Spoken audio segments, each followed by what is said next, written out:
Ayan, hello po, magandang umaga. Magandang gabi ha. Kung nasan panig tayo ng mundo, sana po ay nasa maayos kayong kalagayan at walang sakit, ano. Sa pagpapanood ninyo ng ating video na to, ayan ang aga, meron tayong Five of Cups. Oh, uy, sunod-sunod Meron tayong The Tower. Okay. Ano pa kaya? Meron tayong The Hierophant. Okay. Ayan, salamat po sa mga nag-order. Bukas po natin mapapa-JNT.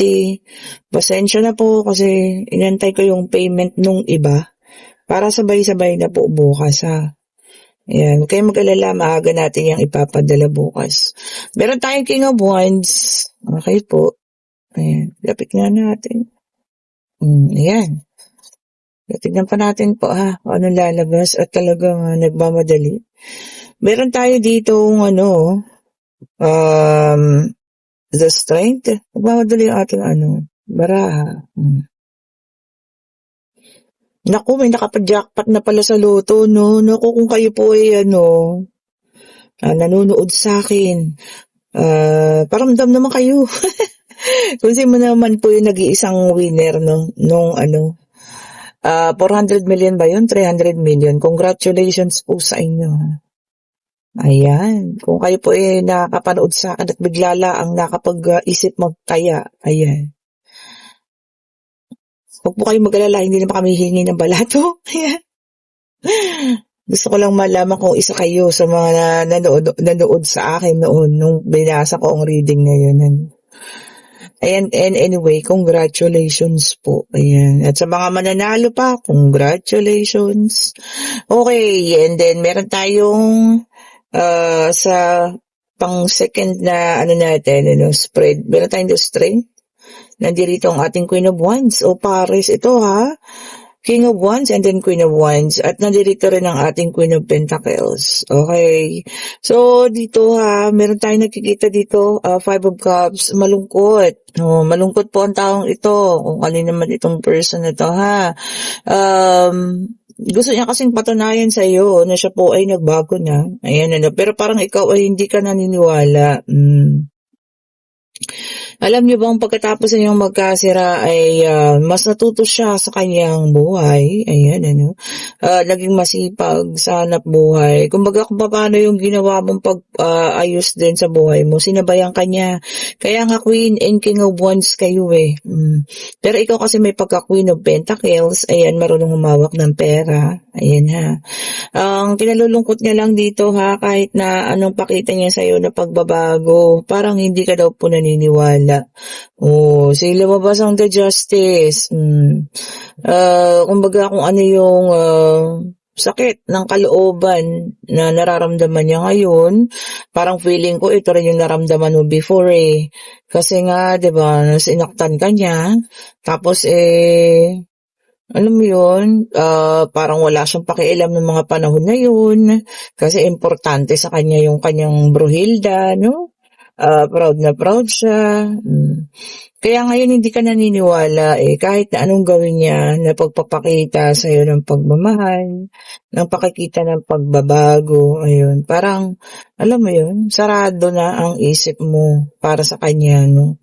So, yun po ang ikinalulungkot niya. Gusto niya sabihin sa iyo na totoo na ang pagbabago niya, maniwala ka na, no?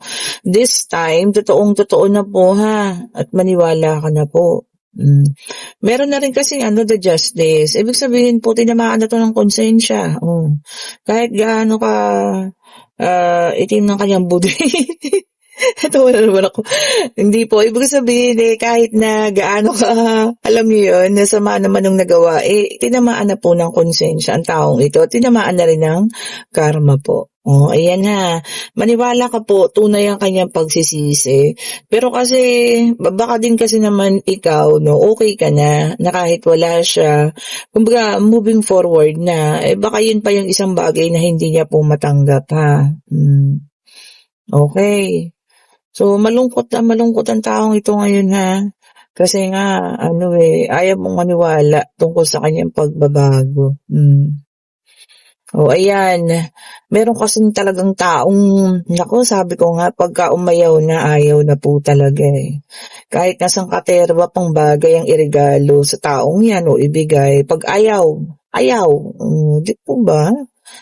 Hmm. Ayan, and then meron tayo dito, this is the lovers o air sign. Ayan. Ayan, o, kasi ang the lovers kasi, kayo po ang mag-aayos kung gusto ninyo. No? Sabi ko nga ito ay inyong choices, pagpili. Maaring siya nakapag-desisyon na talagang mag-ayos kayo, no? Kaya nagbabago na siya. Pero ikaw kasi, kumbaga napagod na ang puso, umayaw na, bumitaw na, no? Yun na nga eh. Kasi naman, nakadang ano naman kasi, magbabago ka rin naman pala. Kaya tagal-tagal mo pa. Ayan. Kaano kasi. Ba't nagigigil ako dito? And then, meron tayong Eight of Swords. Air sign ulit. Gemini, Libra, and Aquarius. Mga air sign. Kasi daw, nagkakaroon ka ng mga negative thoughts, no? Kaya siguro ganun. Hindi makapagbigay ng tiwala ulit. Kasi baka naiisip mo, what if? Yan, puro what if tayo. Papaano kung ganito? Papaano kung ganun? Tama naman. Hindi naman kaniya masisisi. 'Di ba? Hindi ka po niya masisisi. Pagka yun yung mga naiisip mo, ha? And then, meron tayong Ace of Swords. Air sign ulit for the third time. Mga tagahangin. Ayan. And sabi niya rito, magiging ano rin naman po, maayos, kung magbibigay kayo ng new beginning. Sabi niya, no? Pero yun nga, ikaw po talaga yung magdidesisyon sa panahong ito, no? Ayan. Sige, gawin niyo po muna ganito, no? Kuha kayo ng bila o lagyan niyo ng siguro mga 2 cup ng munggo. Sa kanya po paluhurin. Diyos ko, umaariwa naman po ang kalokohan ko. Pero hindi po, joke lang po yun, ha? Siguro talagang ganun. Hindi, kumbaga, ipadadaanin muna natin. Paghirap muna siya, no?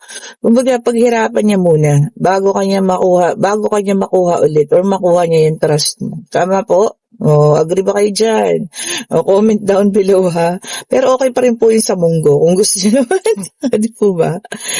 Joke lang po. And then, meron tayo ditong water sign na po. Ayan ha.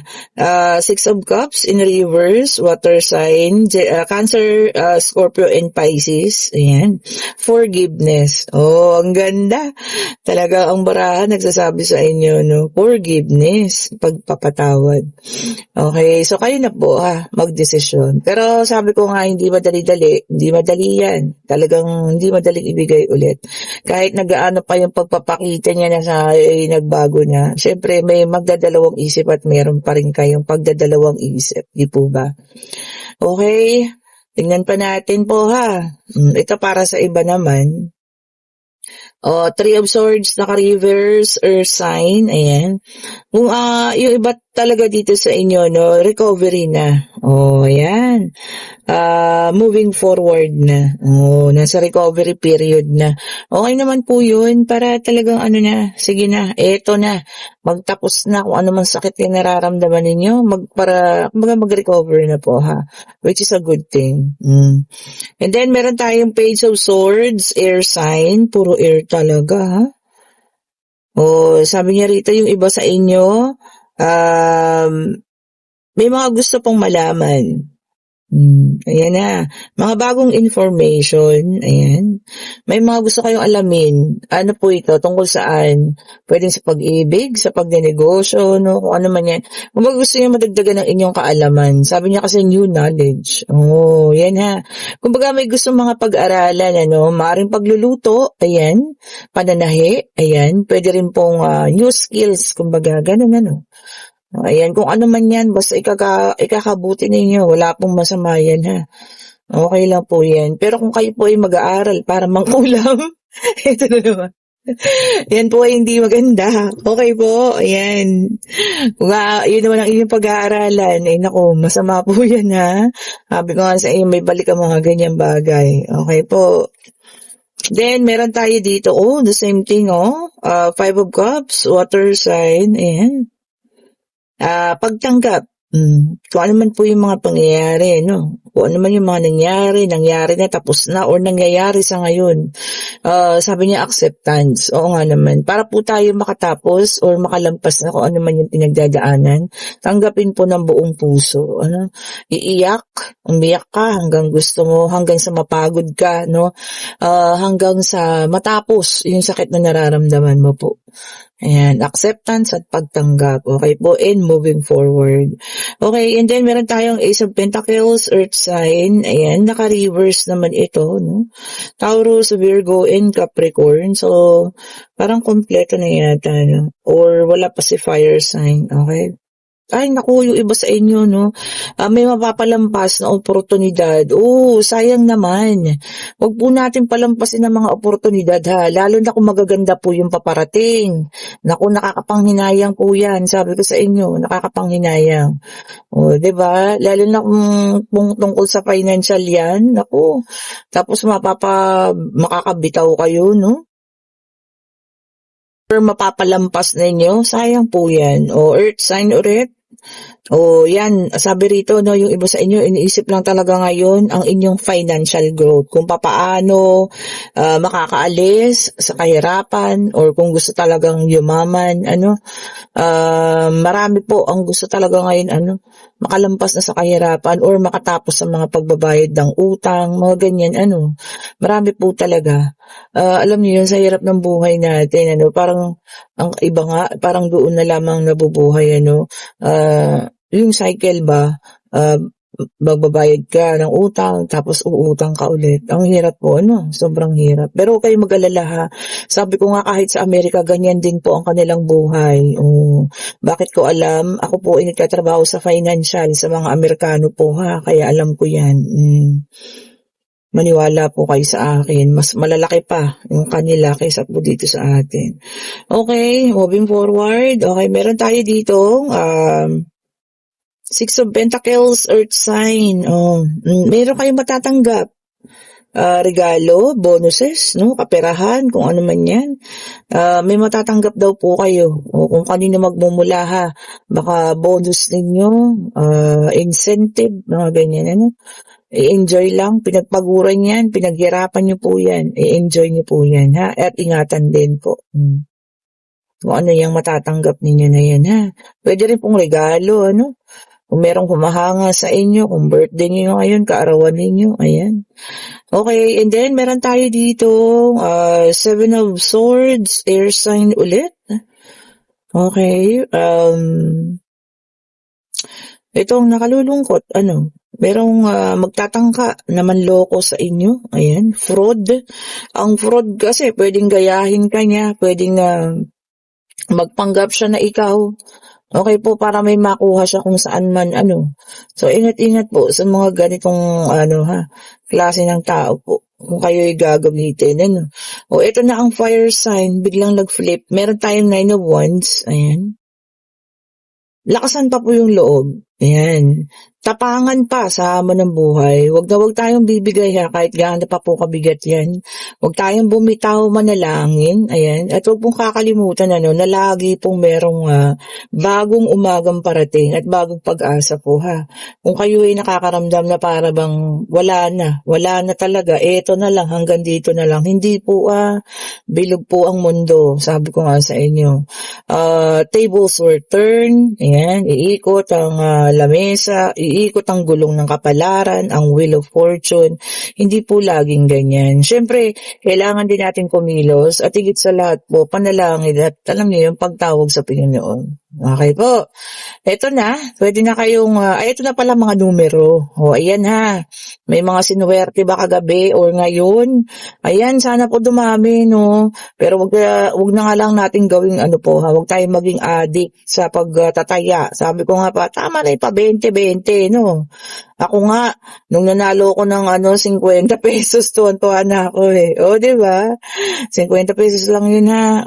Unang numero po, 7. Number 7 ha. The Chariot. May 7 tayo dyan. Di ba? Balik kaya lang yun, pero alam niyo yun, so happy. Kasi minsan ko lang sinubukan eh. Di ba? Basta alam niyo yun, enjoy-enjoy lang po tayo. Huwag masyadong seryosohin po, ha? Okay, and then may nakikita ko ritong 4. Ayan ha, number 4 kasi 4 of cups. 7, 4. 7, 4. Yan ang mga lumalabas sa 7 and 4. Ay, ito wala. Pero ang laking kaperahan, oh. Pentacles, Ace of Pentacles. Naku, para kanino kaya yan? So, meron tayong 7 and 4. Ito pa. And, wow! Tignan nyo, oh, shower of blessings, shower of pentacles to, 10 of pentacles. O, merong number 10 po, ha? 7, 4, and 10. O, bahala na po kayo mag-ano dyan. Mag-jumble-jumble, ha? Pero puro kaperahan. O, baka merong lalabas bukas. 7, 4, and 10. 7, 4, and the number 10. And, ngayon, magtanong na kayo. O, pag-ibig, pangyayari, financial, kung ano man po, ha? Hingin natin ang kasagutan. Okay po. Divine Universe, ibigay mo po ang kasagutan sa aming katanungan. Isa lang po ha, para ang aming puso ay hindi na malito. Oh, di ba no? Ulitin ko po ha, bukas ko po ipapa-JNT ang mga order ninyo. Salamat po sa inyo ha, sa pagtangkilik sa mga ano natin, mga powerful bracelets, ika kung ano. Thank you so much po ha. Okay? At wala pong ibang naglalagay ng link dyan ha, kasi chinecheck ko yan, oras-oras. Sa comment section, ako lang po yan. Lahat po ng mga naglalagay ng spam na nakilala ko sa doktor na ganito, doktor na ganyan, tinatanggal ko po yan kasi alam nyo, mga manluloko po yung mga yun ha. Meron akong kakilala kasi naloko ng ganyan, ano. Pero hindi naman sa YouTube ko niya nakita yung link na yon sa iba pong link. Pero naloko siya, 7,500 yata yung nakuha sa kanya. So yun, pag may mga ganun po, kasi oras-oras tinitignan ko yung comment. Siyempre ayoko pong kayo alam nyo yun, madali lang ganun. Kaya tinatanggal ko po yun. Mismong nire-report ko sa YouTube. Okay, and ang sagot ay yes, yay, positive. Lalo na kung tinanong nyo kung mananalo kayo ha. And may pahabol na numero 19.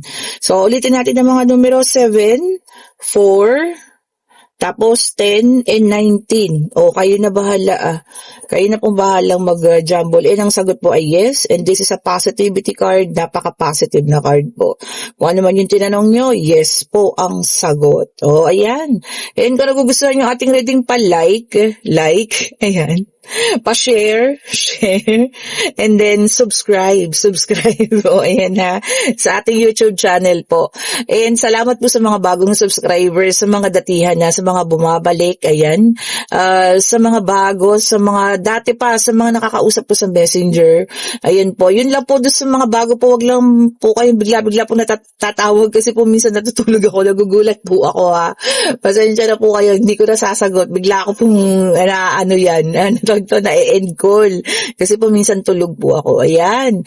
Thank you so much po. Ay mag-message po muna kayo. Ayan, kung kayo po ay tatawag sa akin. Ayan. Thank you so much po for watching. And kung gusto nyo ng ating mga bracelet, ayan na po ang nagagandahan at masaswerte nating bracelet. Mag-order na po kayo. Ako lang naglalagay ng link dyan sa comment section. And kung gusto nyo ng ating mga evil eye, ayan po ha. Ayan, walang kupa. Sabi ko sa inyo, tagal na yan. Baka 1 taon na yan.